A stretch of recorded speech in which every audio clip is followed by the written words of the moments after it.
Bonjour et bienvenue sur la chaîne 100% Multisport. Aujourd'hui, un pronostic donné 4 jours en avance. Et oui, pour une fois, ça change. D'habitude, ces derniers temps, ça a été envoyé très court dans le temps, on va dire à peine une journée. Donc là, vous avez le temps de faire votre propre analyse, voir si mon analyse vous trouvez pertinente. Concernant les derniers pronostics, tout va bien. Les 10 derniers pronostics que je vous ai proposés, il y en a 8 qui sont passés, soit 80%, ce qui est vraiment énorme. Et depuis le début de la chaîne, vraiment, les pronostics sont vraiment dans une tendance assez élevée. Donc voilà, pour l'instant, tout se passe bien. Donc profitons-en. La variance est de notre côté. Donc voilà.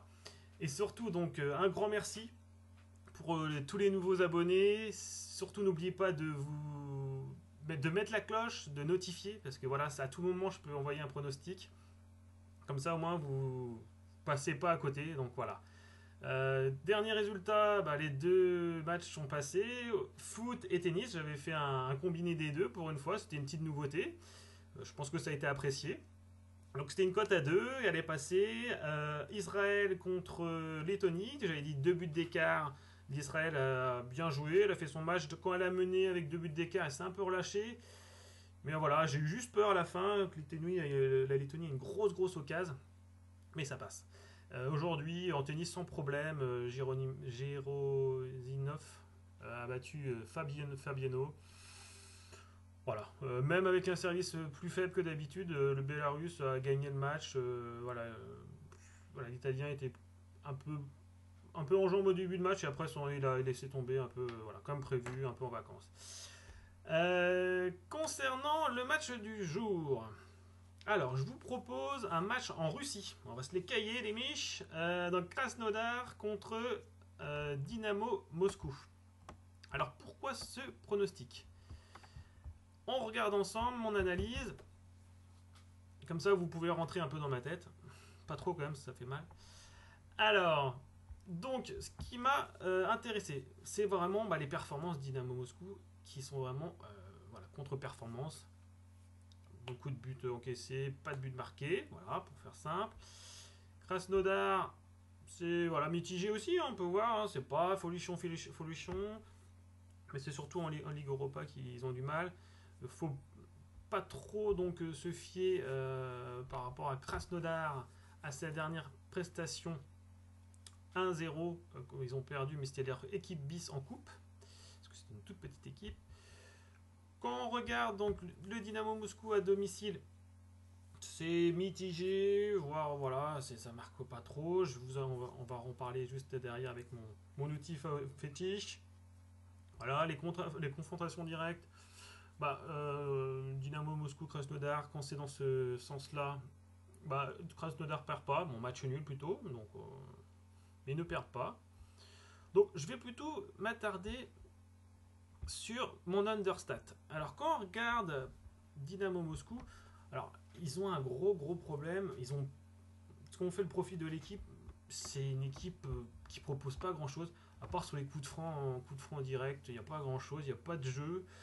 Ils sont très inefficaces et on le constate aussi donc par rapport aux stats understats. Si vous voulez retrouver la vidéo qui vous explique ce logiciel, donc c'est la probabilité qu'ils pourraient avoir un but. Donc dans l'esprit, même quand ils ont deux occasions dans l'esprit, ils marquent pas de but. Quand ils en ont, vous voyez là à domicile, là, ils ont marqué deux buts. Voilà, ça va. Après contre les grosses équipes, c'est ça qui m'intéresse aussi. Donc contre le Zénith Saint-Pétersbourg, ils ont perdu 0-2 chez eux. Quand ils ont joué contre Ruben Kazan, ils ont perdu 0-1. Mais voilà, ils sont vraiment dans le dur. Ils marquent pas, inefficaces.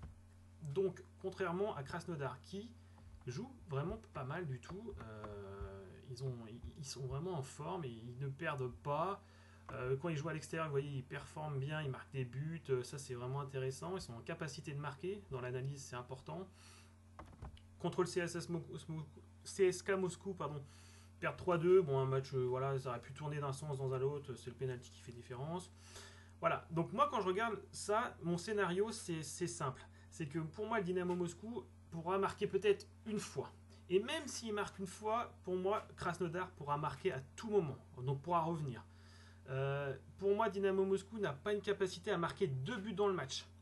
C'est possible, mais j'y crois pas trop. Par contre, Krasnodar, ils peuvent très bien marquer 2 buts à l'extérieur. Voilà, donc quand je vois ça, je me dis, bon, bah, la cotation, ils vont dire que, bon, bah, Krasnodar, victoire à l'extérieur, vous voyez bien un 2,20, 2,30. Et bah, quand on regarde, et bah là, c'est la grande surprise. C'est pour ça que je dis profitez-en, réfléchissez vite quand même, parce que pour moi ça va baisser. Quand je vois la cotation à 2,64, alors, à ce moment-là, ça a monté. C'était à 2,40 à la base, donc c'était plutôt correct. Hein, moi j'aurais trouvé déjà sa value. Et là c'est passé à 2,64. Si, par contre, n'hésitez pas à mettre en information, si vous avez un argument qui me fait pencher par rapport à mon pronostic, qui va vraiment, vous avez compris que c'était plus sur Krasnodar, n'hésitez pas à le mettre en commentaire parce que j'ai pas vu de joueur particulier qui était absent. Voilà. Donc pour moi, pour le pari, il y a 3 possibilités. Donc soit le plus courageux, vous partez directement victoire de Krasnodar qui reste pour moi très value. Donc voilà, avec un pourcentage selon vos risques de chacun, hein, 1%, 2%. C'est à vous de voir, de gérer votre bankroll. Surtout ne mettez pas trop sur un pari, hein, c'est ça, c'est la gestion de bankroll qui est très important. Pour moi, celui que je vous conseille, c'est plutôt voilà, rembourser si nul à 1,86, tendance à peu près. Ou pour les plus frileux, 1,45. Donc s'il y a match nul, c'est gagné. S'il y a victoire de Krasnodar, c'est gagné. Seulement s'il y a défaite de Dynamo Moscou, c'est perdu. Et vous pourrez retrouver aussi la même cotation, donc un peu les cotes plus basses. Donc vous voyez la différence, à 2,40 au lieu de 2,60 en moyenne sur les book.com. Et vous retrouvez donc alors combien alors quand je regarde donc on regarde ensemble donc 1,36 remboursé si nul et de l'autre c'est 1,70 nul sur remboursé. Donc voilà pour ce pronostic. N'hésitez pas à mettre en commentaire de savoir ce que vous en pensez de ce pronostic. Si vous avez aimé, n'hésitez pas à liker, notifier, commenter. Et à très bientôt sur la chaîne 100% Multisport. À bientôt les amis.